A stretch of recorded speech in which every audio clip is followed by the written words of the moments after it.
inside the palace, has it?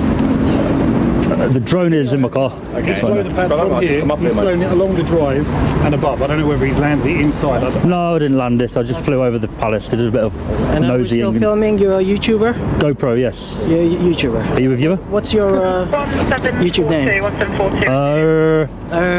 You're a copper, so... I am, yeah. I could just going to give you information without a reason. Recording, is it? Not the video, no. No? It will. Does it need to be, or? No, it doesn't. So, well, what basically, did it do with you then? I've flown over there. I've had a lot of hassle off the, not these guys, but the other team. You've been told not to fly it here? I've been told not allowed. Yeah? And I told them I'm allowed. No, you're not. So I did it. No, you're not. Over this because of the helicopters. Carlos of the Durham family strolls into court like the rules don't apply to him. The judge runs through his record, missed hearings, ignored pet vaccine checks, and those made-up sovereign titles. But Carlos insists he isn't driving, just traveling. The judge cuts through the nonsense. Word games don't erase legal responsibilities. In the end, no amount of fancy phrasing changes the fact everyone has to show up and follow the law. School. This isn't about airspace anymore, it's pure stubbornness. Even with clear, up-to-date facts disproving his claim, the officer won't budge. His stance isn't rooted in law or safety, but ego. Rather than admit he might be wrong, he hides behind, "we've checked, end of discussion." That kind of dismissal doesn't just stall the conversation, it erodes public trust. In the end, drone flights answer to the Civil Aviation Authority, not an officer's bravado. Not a no-fly zone here. Yeah, yes it is. Yes. Can you show me? You gotta look it up. It is on there. Go ahead and look it up. I did all my due diligence before I got here. Palaces, royals, and if the staff says no, it's not about the staff saying no. It's about the law, my friend. Come on. It is. If they're saying. So there's the no-fly zones like airport there. But we're there. There's nothing. But it's if you looked it up.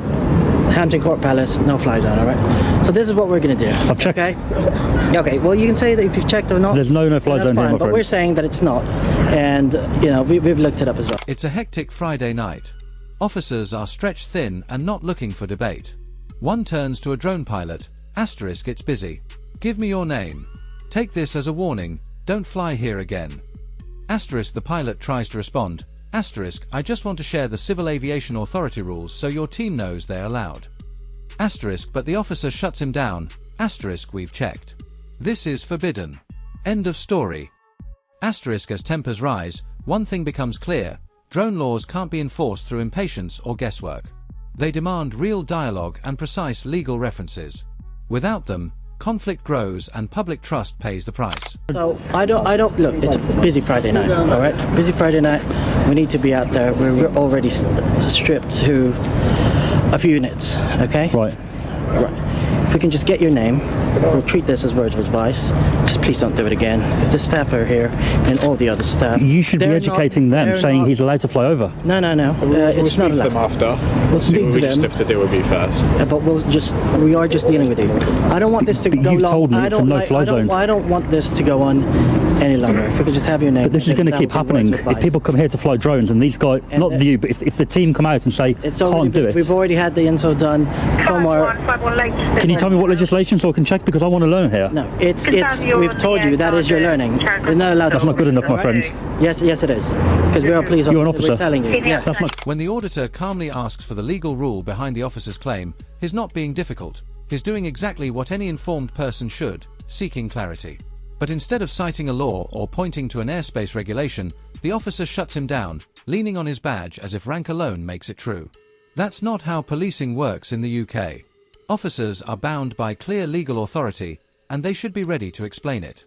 Brushing off a fair question with because I said so, isn't public service, it's pride dressed up as power. School. Picture this, UK drone pilots are required to check real-time, CAA-approved tools like Drone Assist before taking off. These apps highlight helicopter routes and caution zones, not because drones are banned there, but to raise awareness of nearby manned traffic. Flying only becomes truly off-limits inside restricted zones, like airport perimeters, military sites, or under an active NOTAM, so, if your app shows you're clear and you keep your drone in sight, you're free to fly. Seeing helicopters overhead doesn't outlaw your flight, it just means you stay sharp. That's exactly what the auditor did, checked his up-to-date app, found no prohibitions, and launched within his rights. In the UK, the law backs informed, cautious pilots, not blanket no-fly claims built on guesswork. I need to know the legislation. I need to know the legislation that I've broken here, so I don't do it again. See, it's completely up to you if you want to give us your details or not.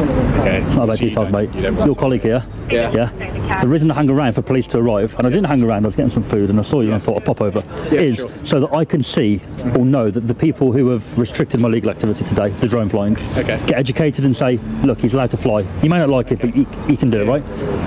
Hampton Court Palace have said that is supposedly a no-fly zone. So obviously we've come with like the information that we've been told. I've read through and it says no-fly zones, obviously 5 kilometres from airports.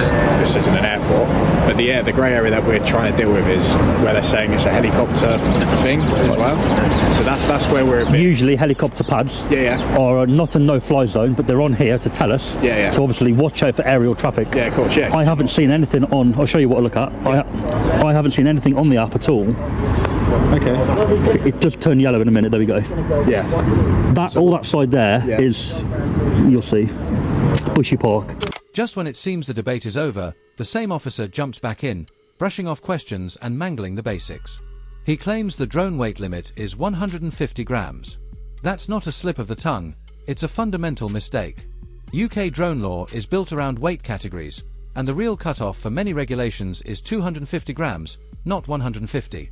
Get that number wrong, and the entire argument collapses. It exposes an officer enforcing rules he hasn't even taken the time to understand. We're of scientific interest, SSI. Right, okay. But I'm not in that. We're at the Palace, which is actually right bang in the middle. Yeah, I see what you're saying, 100%. There's nothing on there to say I can't fly, which is why I did it. I think what they are just worried about is if there is suddenly a helicopter that needs to come, which, I mean, I know it seems like a bit far-fetched. Right. Okay, but just in case. They didn't mention that when we had a talk. Of course, no, I understand. They just mentioned everything else. Yeah. The wedding going on, other concerns. So there is something about the privacy side of things as well, because if there's a wedding as well, maybe they don't want it. I said to them, I'm going to stay very high to the people with the tiny dots. I've got no issue with what you've said to me, but your colleague saying it's a no-fly zone, it's not good. Because now they're going to be under the impression that they can restrict people flying. That's it. I'll speak to them after, obviously. I'll speak to them. I'll say what you've said to them. Oh, she's back out. Hello. Have you got it in? Sorry, do you mind just going over there, please? I can do, I'm going to go, so I just wanted to make sure. Well, that's why we're trying to speak to them, and then we'll speak to you. If you can just stand by my colleague, please. All right. Sorry to interrupt. I haven't got all night, mate. Can we do it quickly, or? I'm trying to get it done as quickly as possible. If you keep interrupting us, then obviously it's going to take a little bit longer. Give me 2 minutes, and then I'll be... Can I just go? We'll just have to explain 1 or 2 things, and then you can go, all right? Because it's busy for us as well. It shouldn't. I've been here a while. I spoke to you for an hour, didn't I? It shouldn't be an emergency response, but if what, you came on emergency? Well, no, we're an emergency response team, all right? Okay. So basically what they've said is, you know that you see those blocks right there to the left, just in front of the palace, that whole block there where the bushes This building? Yeah, not the first bit here, but the second half. Yeah, that's all like residential. Okay. Whereabouts were you flying it from? I've flown everything, mate, but I'll be honest with you, this long building here, it's probably the one part I haven't really flown in there. Okay, that's fine.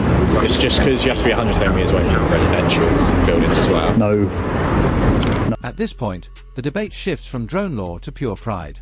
The auditor calmly notes that one officer has the rules right, while the other keeps stumbling over the basics. Cornered, the hot-headed cop snaps, *, I'm the one teaching him. *, a deflection meant to hide his own mistakes. But by then, he'd already botched the weight categories, invented phantom no-fly zones, and dodged every request for an actual legal source. Instead of owning up, he leans on his badge, choosing bluster over professional clarity. School. He calmly explained that he flew higher to keep clear of children, exactly the kind of proactive safety step the CAA expects. Instead of acknowledging that, the officer fired back with a baseless jab, implying the auditor didn't care. That ego-driven deflection ignores the facts and undermines trust far more than any cautious drone flight ever could. 120 metres from residential areas. Why does it say that? I'm not trying to catch you out, I know my legislation on it, because I fly it, and I've never heard of that. Drone and model aircraft code, points 3 to 9. Fly below. And then there was fly below 120, which you said you were doing perfectly fine. No problem. And then there's a residential, commercial, 150 metres, sorry. Okay.